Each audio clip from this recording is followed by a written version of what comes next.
ಬದುಕಿನ ದ್ವಂದ್ವಗಳು.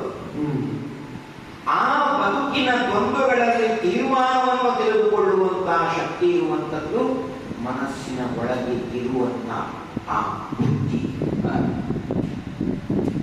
ಆ ಬುದ್ಧಿಗೆ ಪ್ರಚೋದನೆ ಕೊಡುವಂತಹುದು ಮನಸ್ಸು. ಹಾಗಾದ್ರೆ ಪ್ರತಿಯೊಬ್ಬರ ಮನಸ್ಸಿನಲ್ಲಿಯೂ ಇರುವಂತಹ ದೇವರು ಏನು ಮಾಡ್ತಾನೆ?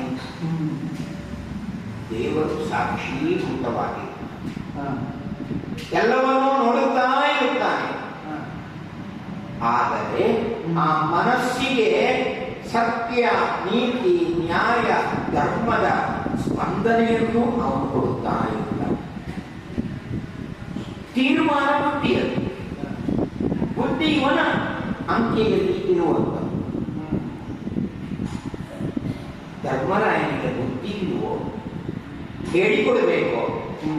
ಜಗತ್ತಿಗೆ ಪಾಠ ಹೇಳುವಂತಹ ಅವನು